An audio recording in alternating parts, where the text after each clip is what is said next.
할렐루야. 한 주간도 잘 지내셨습니까?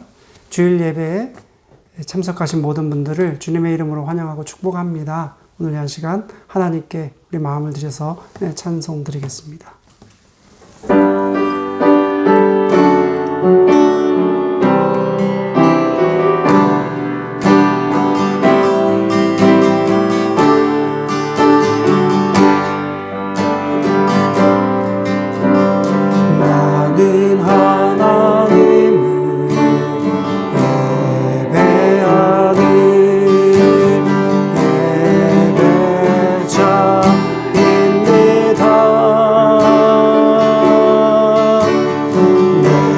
서 있는 곳 어디서나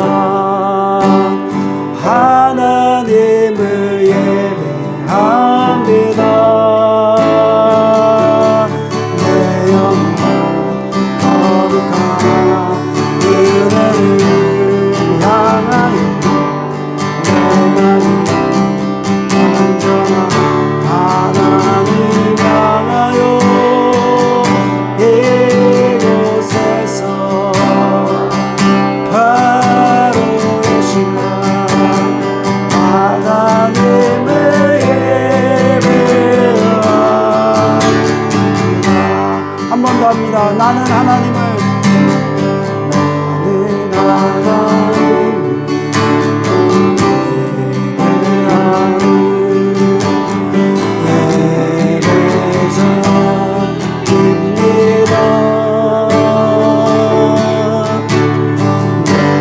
서 있는 어디서나 하나님을 예배합니다.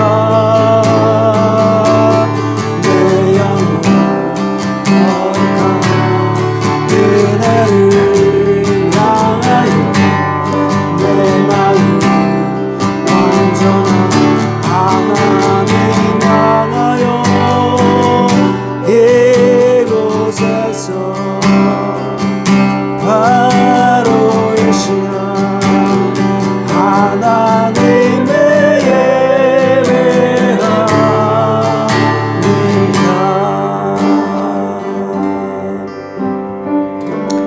하나님 아버지 감사합니다. 이곳에서 주님을 예배합니다. 이곳에서 주님을 찬양합니다. 오늘 이 한 시간에 예배 드리는 모든 심령 가운데 주께서 함께하여 주셔서 하나님이 주시는 기쁨으로 예배할 수 있도록 인도하여 주옵소서.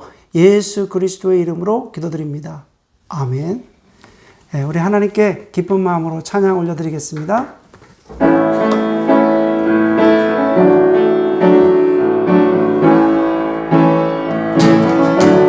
하늘의 주님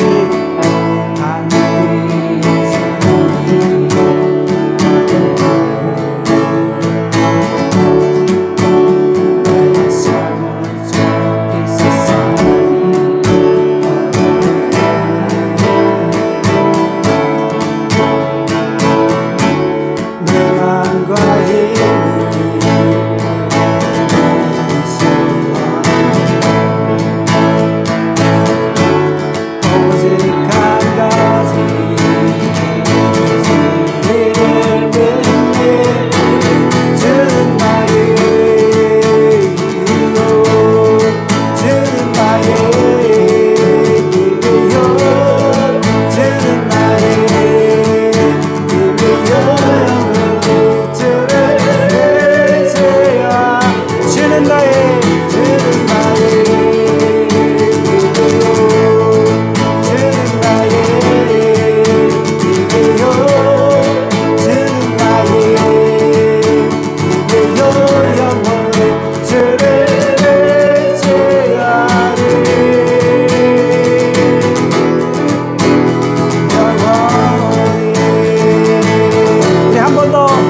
난 더 이상 정죄함 없네.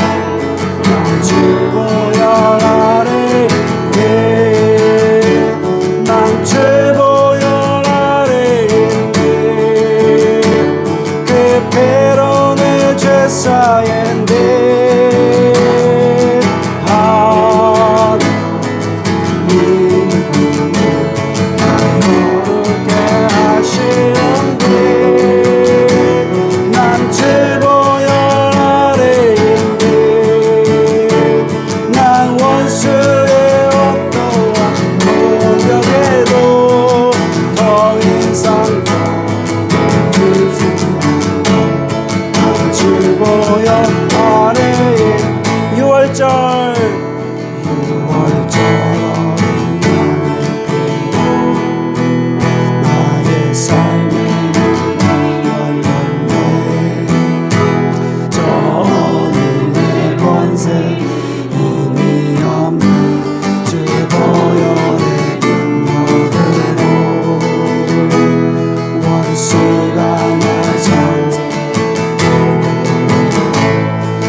기도하겠습니다. 이 시간에 우리가 하나님의 자녀로서 이 땅을 살아가면서 때로는 낙심하고 좌절하고 또 실망할 때도 참 많이 있습니다.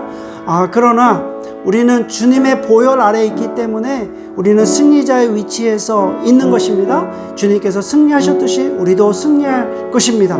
그래서 우리가 낙심하고 좌절하는 것이 아니라 하나님이 주신 힘으로 이 땅을 살아가고 또 그래서 주님이 주시는 말씀으로 이 땅에서 이 세상에서 승리할 수 있도록 오늘 이 시간 예배를 드리면서 하나님 말씀 달라고 이 시간에 같이 기도하겠습니다. 주님, 오늘 이 한 시간에 주님의 보혈 아래 있음을 고백했습니다. 주여 아버지, 이 세상에 우리가 살아가는 것은 하나님께서 허락하신 그 은혜를 가지고 살아가는 것입니다. 하나님의 은혜 없이 우리가 살아갈 수 없고 또 아버지 하나님이 주시는 그 기쁨 없이는 살아갈 수 없음을 고백합니다. 주여 오늘도 이 한 시간에 함께하여 주셔서 우리가 아버지 영적인 싸움에서 승리하게 하시고 사단과의 싸움에서 승리하게 하여 도와주셔서 아버지를 모시고 나갈 수 있도록 인도하여 주옵소서. 하나님 아버지, 우리를 혼돈에 빠지게 하고 우리를 어렵게 만들고 우리를 실망하게 하는 악한 영들이 아버지 우리 삶에서 떠나가게 하시고 오직 우리가 주시는 하나님께 주시는 기쁨으로 살아갈 수 있도록 인도하여 주옵소서. 주님 앞에 온전히 올려드리면서 기도합니다.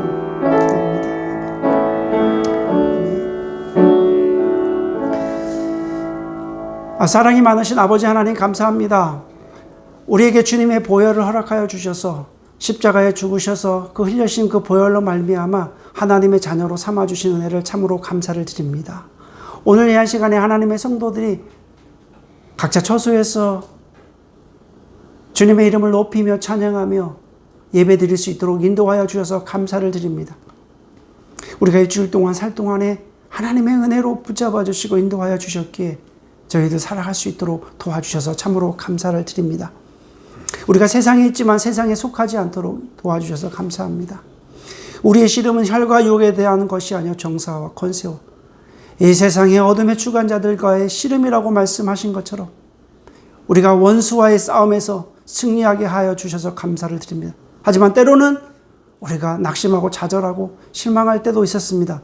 그러나 주님께서 함께하여 주시고 주의 성령님께서 인도하여 주셔서 우리가 기쁜 마음으로 다시 예배자의 자리로 설 수 있도록 인도하여 주셔서 참으로 감사를 드립니다. 하나님, 우리가 살고 있는 이 세상은 우리가 따라갈 것이 아니라 정말로 아버지께서 주시는 말씀으로 살아가야 됨을 우리가 압니다. 오늘도 우리에게 주시는 말씀을 귀를 기울입니다. 우리의 마음을 열고 주의 말씀을 청종하게 하시고 주의 말씀을 듣게 하여 주셔서 오늘 우리에게 주시는 생명의 말씀을 우리 마음을 열고 듣게 하여 주옵소서. 그래서 어둠에 있는 이 세상에서 우리가 이 세상에 살아갈 때 참 빛으로 오신 예수 그리스도의 말씀으로 어두워진 이 세상을 밝힐 수 있도록 인도하여 주옵소서.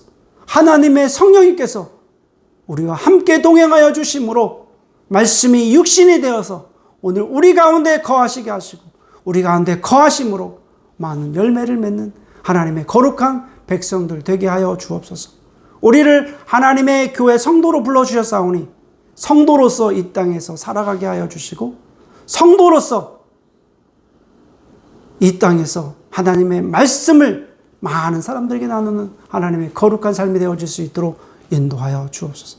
오늘 이 한 시간에 모든 영광 주 앞에 올려드리오며 받으시오며 예수 그리스도의 이름으로 기도드립니다. 아멘. 이 시간에는 하나님께 준비하신 예물로 봉헌하는 시간입니다. 찬양 드리시면서 우리가 마음을 드리고 예물로 물질로 드려서 봉헌하겠습니다.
주의 얼굴 나게 하소서.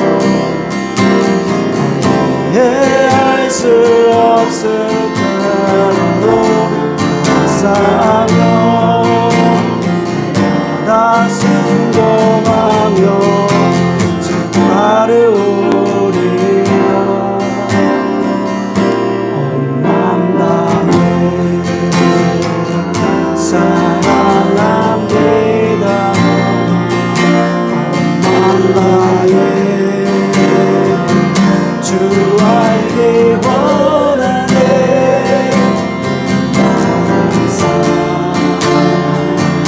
당신 것이리 주를 사랑하리.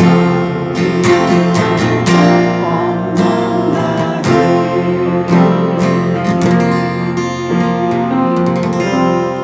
기도드리겠습니다. 하나님 아버지, 오늘 이 한 시간에 우리의 마음을 드려 물질로 드려 봉헌합니다. 주께서 받아주시기를 원합니다.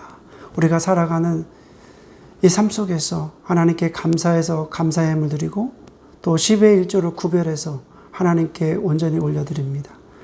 하나님께 온전히 구별해서 올려드리는 손길들, 심령들 주께서 기억하여 주셔서 하나님의 복으로 채워주시기를 원합니다. 우리가 돈을 쫓아가는 성도가 아니라 하나님의 말씀을 쫓아가는 성도가 되게 하여 주시고 또 그런 삶 가운데 하나님의 주신 복으로 가득 넘치고 풍성하게 하여 주옵소서. 예수 그리스도의 이름으로 기도드립니다. 아멘.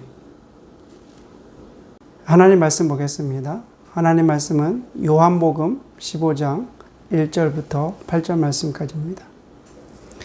요한복음 15장 1절 말씀부터 8절 말씀까지 봉독하겠습니다. 나는 참포도나무요 내 아버지는 농부라. 무릇 내게 붙어 있어 열매를 맺지 아니하는 가지는 아버지께서 그것을 제거해 버리시고 무릇 열매를 맺는 가지는 더 열매를 맺게 하려 하여 그것을 깨끗하게 하시느니라. 너희는 내가 일러준 말로 이미 깨끗하여졌으니 내 안에 거하라. 나도 너희 안에 거하리라. 가지가 포도나무에 붙어 있지 아니하면 스스로 열매를 맺을 수 없음 같이 너희도 내 안에 있지 아니하면 그러하리라. 나는 포도나무요 너희는 가지라. 그가 내 안에 내가 그 안에 거하면 사람이 열매를 많이 맺나니 나를 떠나서는 너희가 아무것도 할 수 없음이라. 사람이 내 안에 거하지 아니하면 가지처럼 밖에 버려져 마르나니 사람들이 그것을 모아다가 불에 던져 사르느니라. 너희가 내 안에 거하고 내 말이 너희 안에 거하면 무엇이든지 원하는 대로 구하라. 그리하면 이루리라. 너희가 열매를 많이 맺으면 내 아버지께서 영광을 받으실 것이요 너희는 내 제자가 되리라. 아멘. 이번 주일은 예수님께서 부활하신 후 네 번째 주일을 지나서 다섯 번째 주일입니다. 예수님께서 공생의 기간에 어떤 말씀을 하셨는지 또 살펴보고 또 예수님의 거룩한 성도로서 제자로서 어떻게 살아야 되는지 오늘 말씀을 통해서 나눠보도록 하겠습니다. 오늘 말씀은 포도나무 비유입니다. 우리가 이 포도나무 비유는 그리스도인으로서 살면서 참 많이 들었던 비유이기도 합니다. 예수님께서 이 비유를 왜 하셨는지 한번 우리가 살펴보면 이 당시 이스라엘에는 포도나무가 아주 많았지 않습니까? 그러니까 아주 자연스럽게 이 포도나무와 이 열매를 통해서 예수님께서 비유로 말씀하셨습니다. 포도나무 비유에서 가장 중요한 것은 무엇이겠습니까? 포도나무의 열매를 맺으려면 바로 포도나무와 가지가 서로 붙어 있어야 된다. 이것이 비유의 핵심입니다. 그래서 예수님은 열매를 많이 맺기 위해서는 이제 포도나무에 가지가 붙어 있어야 되는데 바로 하나님은 농부가 되주시고 또 예수님은 포도나무라고 말씀하시고 또 제자들은 바로 가지다. 이렇게 비유로 말씀하십니다. 자, 다시 말해서 농부이신 하나님과 예수님 또 그 다음에 예수님과 또 제자의 어떤 그런 관계를 통해서 지금 말씀하시는 것입니다. 포도나무에 포도 열매가 주렁주렁 맺히는 것처럼 제자들도 성도들도 열매가 맺어야 된다. 이렇게 말씀하시는 것입니다. 만약에 포도나무에 그 포도 열매가 없다면 그 열매가 없는 원인을 우리가 찾아야 됩니다. 자, 오늘 말씀에서 가장 먼저 생각해 볼 것은 바로 포도원의 농부가 가장 먼저 한 것이 무엇인가를 우리가 알아야 됩니다. 자, 2절 말씀입니다. 물은 내게 붙어 있어 열매를 맺지 아니하는 가지는 아버지께서 그것을 제거해 버리시고 물은 열매를 맺는 가지는 더 열매를 맺게 하려 하여 그것을 깨끗하게 하시느니라. 제일 먼저 농부가 하는 일은 어떤 일이냐면은 바로 가지를 치는 거예요. 자, 가지치기예요. 오늘 말씀해 보니까 열매를 맺지 아니하는 가지는 하나님께서 아버지께서 그것을 제거해 버리신다라고 말씀하시잖아요. 제거해 버리신다는 것은 그냥 가지를 자르신다는 그런 말씀입니다. 죽은 나무가지를 잘 자라줘야지만 잘 열매를 맺을 수가 있는 것입니다. 제가 전에 살던 집에 그 블루베리 나무가 있었는데 그 블루베리 나무를 처음 봤거든요. 근데 그 블루베리 나무에 이게 블루베리가 열려지게 되는데 제가 이렇게 자세히 한번 보니까 이 나뭇가지 그 끝에 이게 죽어 있는 가지들이 상당히 많이 있더라고요. 그 죽어 있는 그 가지에 있는 그 열매들은 정말로 뭐 거의 열매가 말라 있죠. 그래서 제가 한 번은 결정을 하고 그 죽은 나뭇가지들을 아주 잘라냈어요. 잘라내고 그 다음에 보니까 정말로 신기하게도 그 블루베리 그 알맹이가 얼마나 굵은지 참 제가 확인을 할 수 있었습니다. 농부가 제일 먼저 하는 게 어떤 그 포도나무의 그 가지를 자르는 것처럼, 가지치기를 하는 것처럼 아버지 농부가 제일 먼저 하시는 일은 바로 이 가지를 치는 것입니다. 그리고 두 번째 하는 것은 깨끗한 가지를 잘 손질하는 것입니다. 이 말씀의 의미는 무엇인가 생각을 해보니까 전에 이제 토마토를 한번 키운 적이 있거든요. 근데 토마토의 그 상황을 보니까 처음에 아무것도 모르고 토마토를 사서 키우니까 이 가지가 뭐 얼마나 많이 나는지 몰라요. 그리고 열매가 막 여기저기서 막 나더라고요. 그래서 거름만 엄청 줬거든요.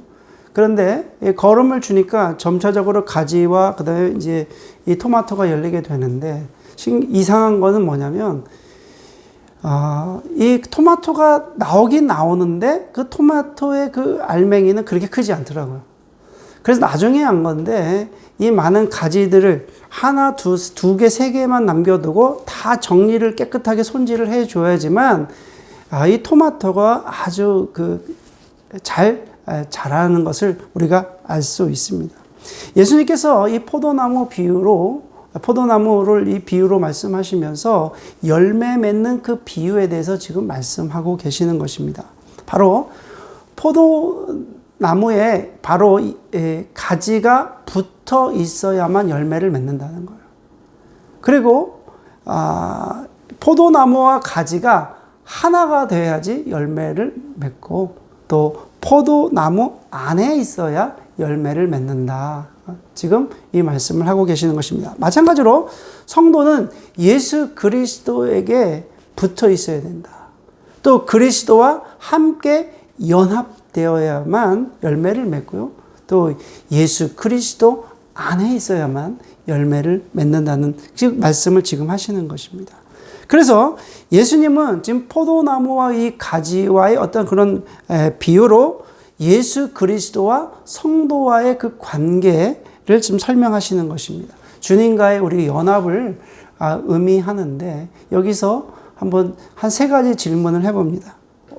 우리가 예수님께 붙어 있는데 어떻게 붙어 있어야 되는가?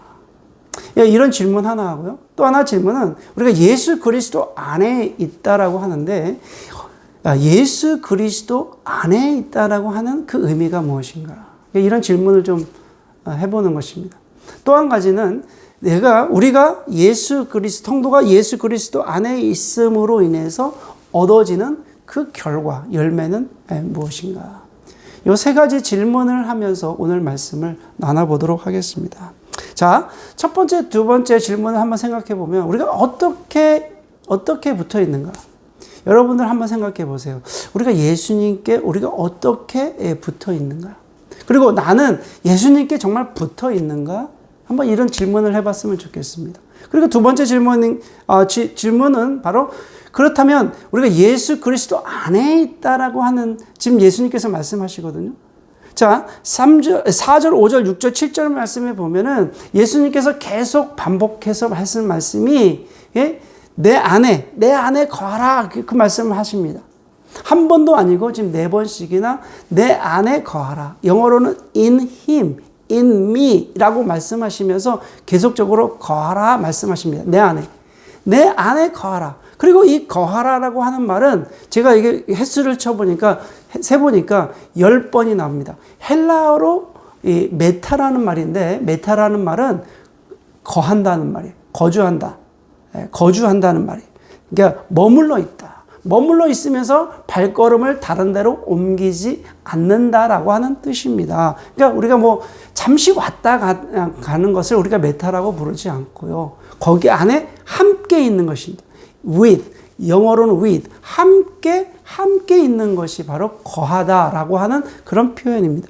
그러니까 예수님 안에 거하다라고 하는 것을 우리가 한번 생각해 보면 어떻게 설명하면, 만약에 좋아하는 남자, 여자, 남녀가 있습니다. 서로 사귀는 남녀가 있으면 어떻겠습니까?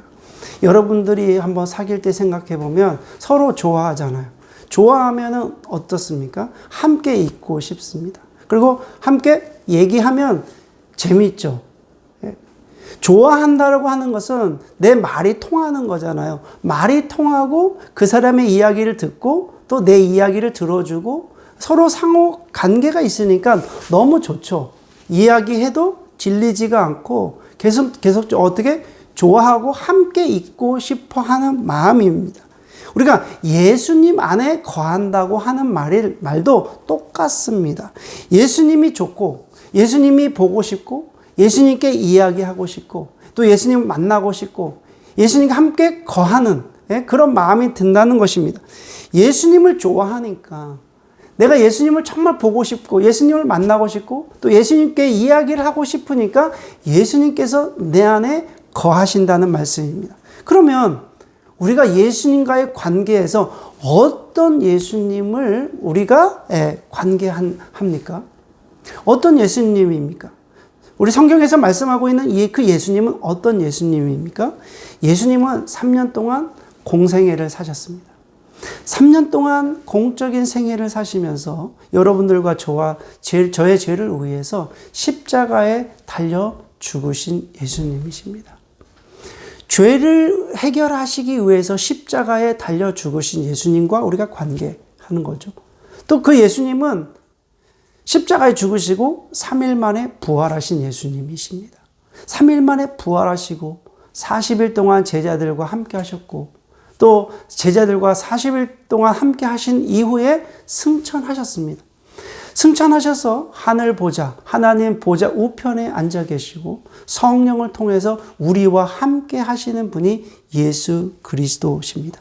그러니까 예수 그리스도의 그 십자가 사건이라고 하는 것은 단 이례적인 사건이 아닙니다.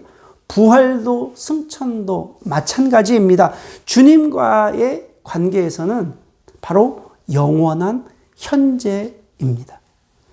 2000년 전에 십자가의 그 사건이 오늘을 살아가는 우리들이 성도들이 예수님과 관계를 하면서 예수님 안에 사는 성도들은 영원한 현재의 사건으로 예수님을 마주하고 관계하고 있다는 사실입니다. 그러니까 예수님의 죽음도 현재의 사건이고 또 여러분 부활도 현재의 사건이고 승천도 예수님의 승천도 현재의 사건이라는 것입니다. 그래서 예수님께서 나와 함께 하시는 것도 바로 현재의 사건이 되는 것입니다. 예수님 안에 있는 사람, 예수님과 사귐이 있는 사람, 또 예수님을 좋아하는 그 사람, 그런 사람들의 증거가 있습니다. 어떤 증거가 있겠습니까? 바로 예수님의 생각이나 말이나 그런 행동을 닮아가는 것입니다. 예수님과 진지한 사귐이 있는 사람, 예수님과 영적으로 교제하는 사람, 이런 사람들에게는 예수님의 생각, 예수님의 마음, 또 예수님이 하는 모든 것들을 우리가 닮아가게 가게 된다는 것입니다. 예수님의 공생의 삶은 어떠셨습니까? 예수님은 하나님 안에 거하셨습니다. 예수님은 하나님 안에 거하시면서 하나님의 생각, 하나님의 마음, 하나님의 계획을 품으신 것입니다. 그래서 예수님은 공생의 기간 동안에 하나님의 뜻을 행하셨기 때문에 바로 그 힘든 십자가도 기꺼이 지게 되신 것입니다. 우리가 예수님 안에 거한다는 말도 마찬가지입니다. 성도는 자기 자신을 부인하고 주님을 쫓아가는 것입니다. 성도는 어디를 가든지 예수님과 함께 동행하는 것입니다. 내가 살아가는 모든 삶의 자리에 예수님이 함께 하시는 것입니다. 먹든지 마시든지 무엇을 하든지 다 하나님과 예수님과 함께 하는 것입니다. 성도는 예수님께서 무엇을 명령하시든지 그 명령에 순종하는 것입니다. 그러다 보니 성도는 삶의 평화, 기쁨이 넘치게 됩니다. 그러나 여러분 한번 생각해 보십시오. 예수 그리스도 밖에 있다라고 생각해 보십시오. 예수 그리스도 밖에 있다라고 하는 것은 예수 그리스도 밖은 세상입니다. 세상에 있다는 거예요. 예수 그리스도 밖에 있다는 것은 예수님을 생각하지 않는 거예요. 예수님을 좋아하지 않는 거예요. 교제도 없고 사귐도 없고, 예수님과 사귐도 없고 교제도 없으니까 예수님에 어떤 관심이 없는 거예요. 예수님이 어떤 말씀을 하시든지 그걸 별로 관심이 없게 됩니다. 단절입니다. 우리가 기도를 하고 예배를 드리고 찬양을 드려도 예수님에게 관심이 없을 수도 있습니다. 예수 그리스도와 사귐이 끊어지면 예수 그리스도와 교제가 끊어지게 되고 단절이 되면 결국에는 더 이상 열매를 맺을 수 없습니다. 왜냐하면 여러분 사귐에는 믿음과 신뢰가 있어야 되는 거죠. 서로 사귀는데 믿음과 신뢰가 깨지면 어떻게 사귈 수 있습니까?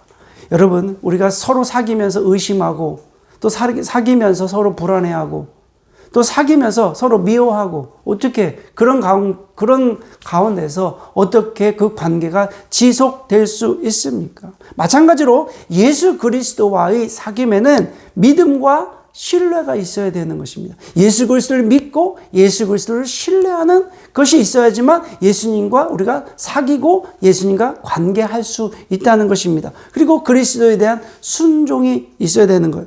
우리가 예수님의 말씀을 믿음으로 신뢰하고 또 그 말씀에 대한 우리가 순종이 있을 때 관계가 지속된다는 것입니다.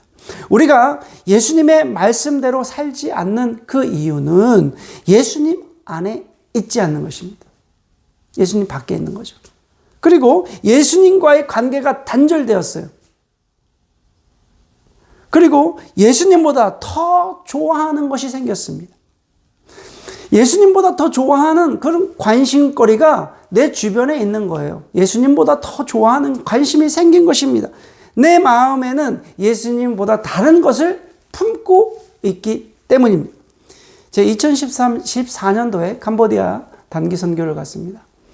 캄보디아 단기 선교를 갔는데 그곳에 있는 선교사님으로부터 한 이야기를 들었습니다. 저희가 단기 선교를 오기 전에 한 팀이 먼저 왔었는데 미국에서 왔다고 그럽니다.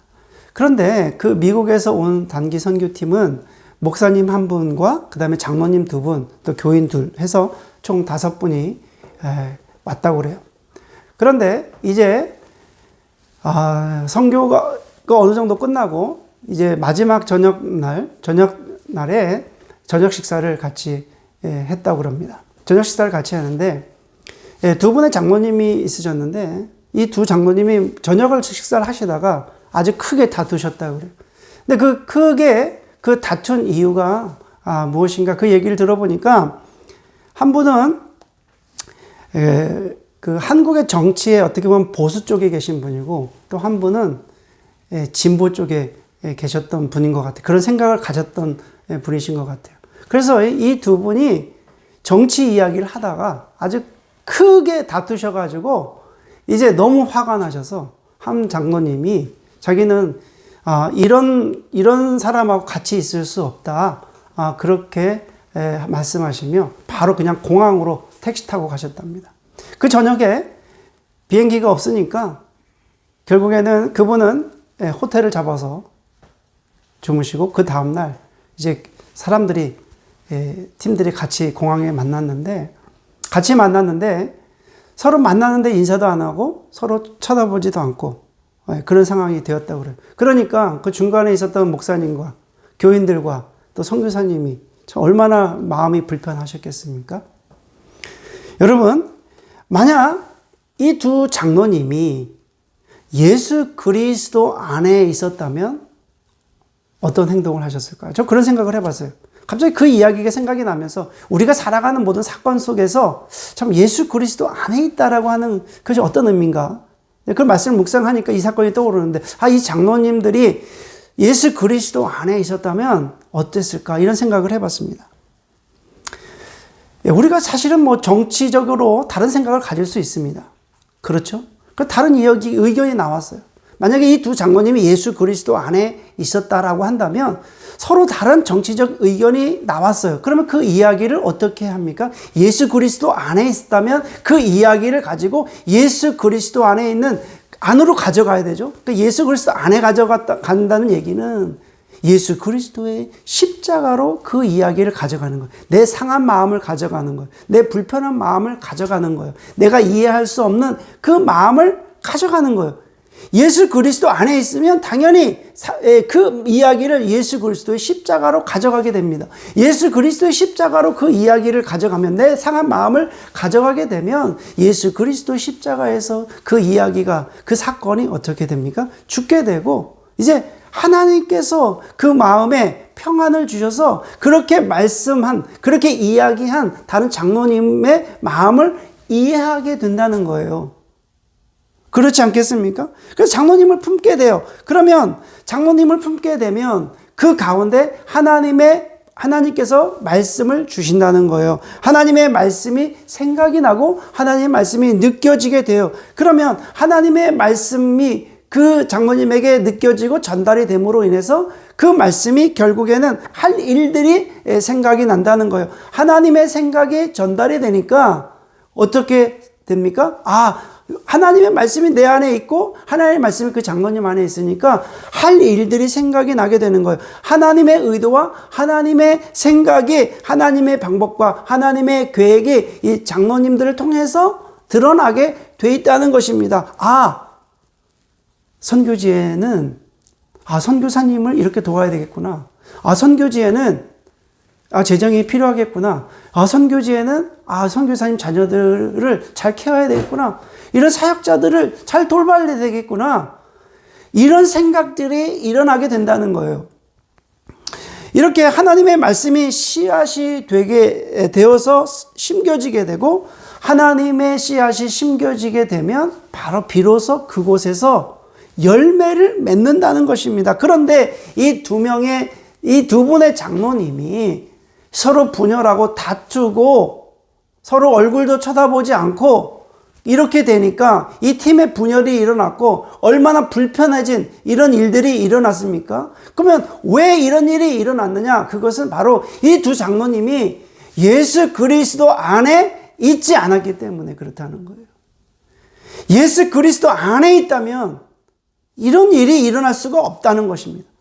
왜 이런 일이 일어났느냐? 바로 예수 그리스도 안에 있지 않았기 때문에 이렇게 분열이 일어나고 미움이 일어나고 화가, 분노가 일어났다는 것입니다.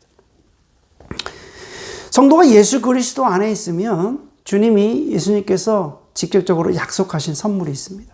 그 선물은 7절입니다.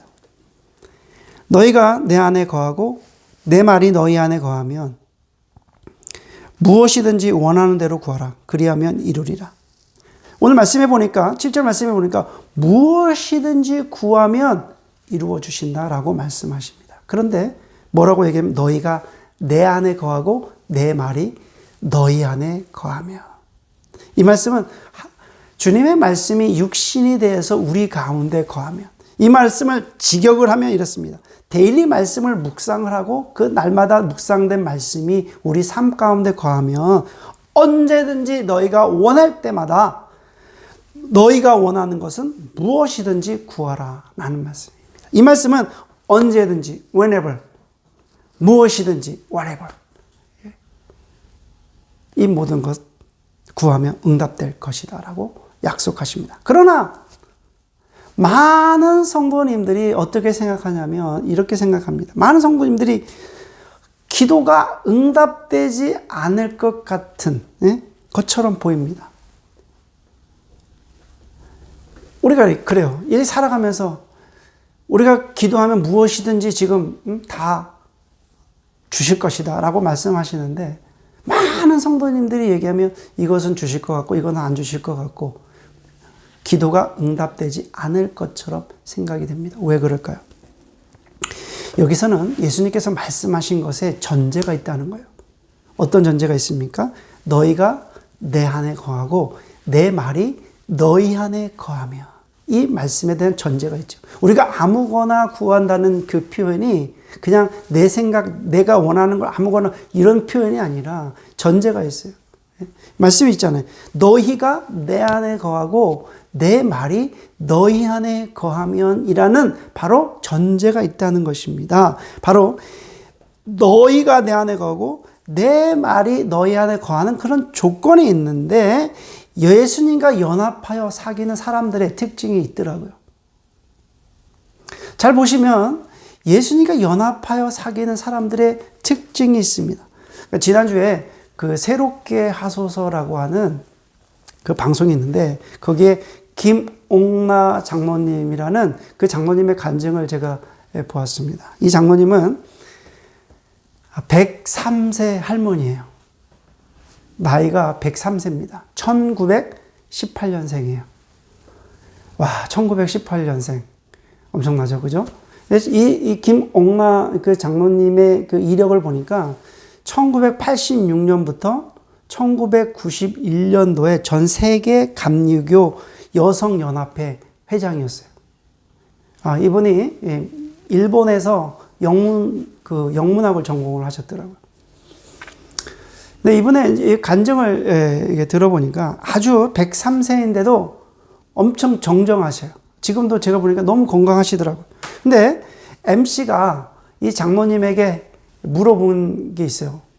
뭐라고 물어보냐면, 장모님, 여기 장모님 보니까 하나님께서 장모님에게 장수의 복을, 축복을 주셨는데, 하나님께서 왜 장모님에게 이렇게 장수의 복을, 축복을 주신 것 같습니까? 이렇게 MC가 물어보더라고요. 그런데 이 장모님이 뭐라고 대답하시냐면, 이렇게 대답하세요. 장모님이 자기도 그랬대요. 100세가 되던 해에 잔치를 했대요. 100세가 되던 해 100세 잔치를 하고, 그리고 나서 본인이 스스로 생각하기에 3년 동안, 지금 103세니까 3년 동안 살면서 하나님께 물어봤대요. 하나님, 이렇게 왜 나에게 왜 이런 건강을 주셔서 100세도 너무 감사한데 또 103세, 3년 동안 또 이렇게 더 살게 하십니까? 이렇게 하나님께 여쭤봤대요. 그런데 이 장모님이 하시는 말씀이 이제 하나님께서 깨닫게 해주시는데, 지금 이 장모님이 성경 말씀을 창세기서부터 계시록까지 계속 말씀을 읽고 묵상을 하신대요. 그러니까 이 장모님이 지금까지 살다 보니까 성경을 제대로 통독하지 못했대요. 성경을 제대로 처음부터 끝까지 제대로 통독하지 못해서 요즘은 아주 밤낮으로 이 성경을 읽고 묵상한대요. 그냥 성경만 읽는 것이 아니라 성경에 대한 주석도 공부를 하신대요. 그런데 너무 재밌으시대요. 너무너무 재밌대요. 이게 그냥 재밌는 게 아니라 이 장모님의 표현에 의하면은 아침부터 밤까지 그냥 성경을 읽고 그 성경을 공부하는 것이 얼마나 재밌고 감사한지 성경을 좀 더 깊이 읽으라고, 성경을 좀 더 연구하라고 생명을 연장시켜 주셨다라고 이렇게 말씀하시더라고요. 여러분, 예수님과 연합된 성도들의 특징, 간증이나 아니면 여러 가지 사람들의 이야기를 들으면서 제가 느끼는 게 있어요. 이 주님과 연합된 성도들의 특징은, 첫째는 뭐냐면 먹든지 마시든지 다 하나님의 영광을 위해서 하더라고요. 살아가는 모든 삶의 자리가 하나님의 영광을 위해서 살아가더라고요. 두 번째는 살아도 주를 위해서 살고 죽어도 주를 위해서 죽습니다. 예수님께서도 하나님을 위해서 살듯이 성도들도 마찬가지로 아버지가 원하는 일 행동을 하지 아버지가 원치 않는 행동을 하지 않습니다. 세속적인 욕심을 따라서 구하지 않는 거예요. 예수 그리스도 안에 있는 사람들은 세속적인 것을 구하지 않아요. 예수 그리스도 밖에 있기 때문에 세속적인 것을 구하죠. 그러므로 무엇이든지 원하는 대로 구하라라고 하는 예수님의 말씀이 성립이 됩니다. 두 번째는 어떤 것을 약속하셨냐면, 예수 그리스도 안에 있을 때 어떤 것을 약속하셨냐면 아버지 하나님께서 영광을 받으신다라고 말씀하십니다. 8절 말씀입니다. 너희가 열매를 많이 맺으면 내 아버지께서 영광을 받으실 것이요 너희는 내 제자가 되리라. NIV 성경에 보니까 This is to my Father's glory, that you bear much fruit, showing yourselves to be my disciples. 여러분 이 말씀을 잘 읽어보면 왜 우리가 열매를 맺는데 하나님께서 영광을 받으실까요? 우리가 열매를 맺으면 왜 하나님께서 영광을 받으실까요? 여러분, 성도는 예수 그리스도와 함께 예수 그리스도께 붙어 있는 거잖아요. 포도나무 가지가 이렇게 붙어 있는 것처럼 성도는 예수 그리스도와 붙어 있는 거잖아요. 그래서 예수 그리스도 안에 있으면, 예수 그리스도 안에 거하게 되면 하나님의 생각, 하나님의 방법, 하나님의 계획, 하나님의 소원을 품게 되는 거예요. 그래서 하나님의 계획, 방법, 하나님의 소원이 나를 통해서 나타나게 되는 것입니다. 우리가 이 세상에 살아가는 것은 내가 살아가는 것이 아니라 하나님의 생각으로 열매를 맺는 것입니다. 하나님의 계획으로 열매를 맺고요. 하나님의 방법으로 열매를 맺습니다. 하나님의 소원으로 열매를 맺는 것입니다. 그러므로 내가 열매를 맺을 때마다 하나님께서 열매를 맺는 것이므로 하나님께서 기뻐 받으신다는 의미입니다. 오늘 이 말씀을 통하여서 우리 성도님들 모두가 예수 그리스도 안에 있으시기를 주님의 이름으로 축원해 올립니다. 기도하시겠습니다. 하나님 아버지, 감사합니다. 포도나무에 가지가 붙어 있듯이 우리가 예수 그리스도와 붙어 있고 예수 그리스도 안에 있기를 원합니다. 우리가 예수 그리스도 안에 있을 때 아버지께서 영광을 받으신다고 말씀하십니다. 우리가 살아가는 모든 삶의 자리가 예수 그리스도와 붙어 있고 예수 그리스도 안에 있으므로 하나님의 영광을 드러내는 아름다운 열매들만 맺혀지게 하여 주옵소서. 예수님의 이름으로 기도드립니다. 아멘. 네, 마지막 찬양을 하나님께 온전히 올려드리겠습니다.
기도하시겠습니다. 지금은 우리 주 예수 그리스도의 은혜와 우리 아버지 하나님의 그 크신 사랑과 성령 하나님의 감동감화 교제 교통하심이 오늘 이 한 시간 각자 처소에서 하나님께 예배를 드리는 모든 성도님들에게 지금부터 영원히 거하시기를 주 예수 그리스도의 이름으로 축원하옵나이다. 아멘.